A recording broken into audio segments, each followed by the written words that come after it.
Hello, welcome to the second devlog for my game. I've got a lot done since the past video and I'm excited to show you guys what I've done.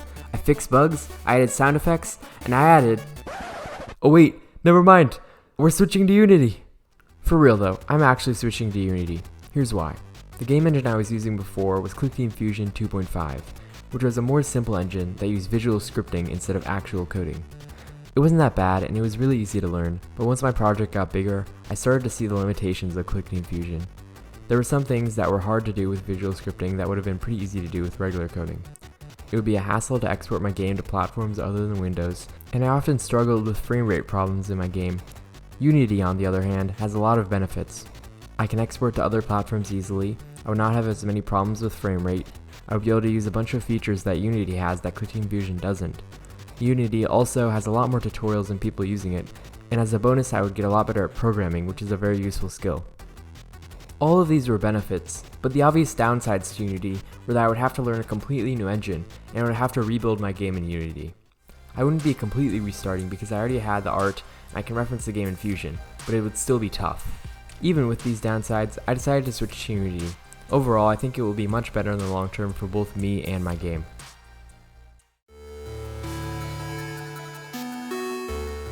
But before we talk about what I did in Unity, let's go back. Back to right after I released the last video 2 months ago.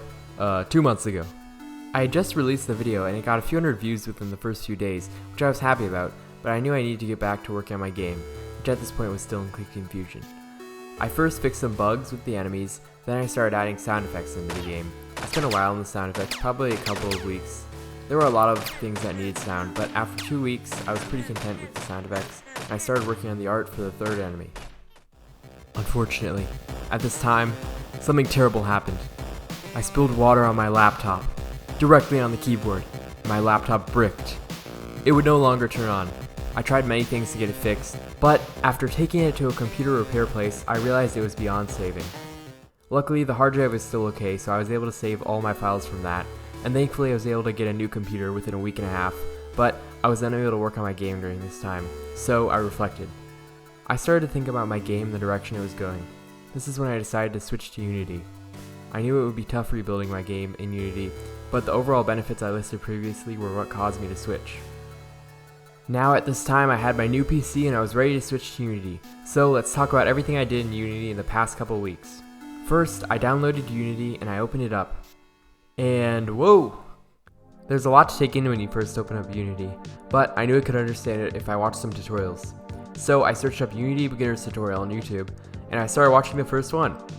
But after watching it for a little bit, I didn't exactly feel like it was the best tutorial. So I went to another one, but that one didn't really work for me either. And I went to another tutorial, and the cycle repeated. At this point I was pretty demotivated. At first I thought it was not hard to learn Unity, but now I was even considering going back to QuickTime Fusion. But I pushed on and eventually found a Brackeys tutorial on top-down shooting in Unity. This time I actually followed it the entire way through, and I was feeling a bit more motivated. I continued to watch some 2D tutorials by Brackeys, and I actually got a good start on my game. The player was moving around and animated.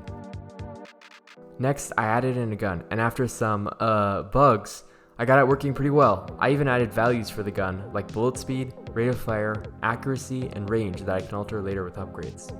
Now at this point, I took a little break from learning Unity, and I started on some music for my game in FL Studio. Here's what I've got so far.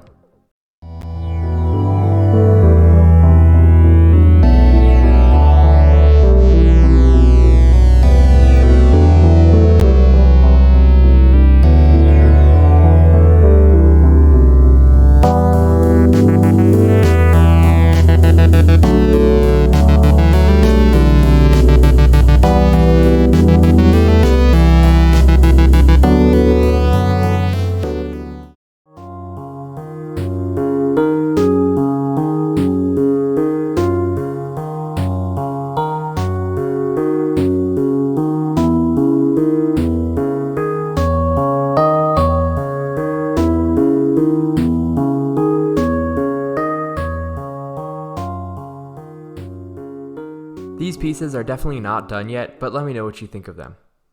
Next, I got back to Unity and I made it so that the camera can move around the level, and I also added a similar effect to what I had before, where the camera moves towards the mouse. I also added in a pushback effect. All this camera stuff I was able to do thanks to this great tutorial. At this point I got started on something big, level generation. Luckily I was able to find this tutorial series by Blackthorn Prod, which explained how to develop the Spelunky level generation system in Unity, which is pretty similar to the level generation system my game uses. After watching this tutorial series, level generation was almost done. I just needed to change some things to make it just like it was in Quick Game Fusion. First of all, I needed to make the level generation start at the bottom instead of the top. And second, I needed to add more room types as Spelunky only has 4 room types, but my game has 13. Once I did this, level generation was pretty much done. After that, I made it so that rocks have different sprites, and I also added in bushes and trees at a very basic level. And as I'm working on this video, I'm adding in walls using Unity's tiling system. So, that's everything I've done since the last video. I'm going to try and get back to where I was in Quick Game Fusion as soon as possible so you guys can see some new progress. Alright, thank you so much for watching. See you next time.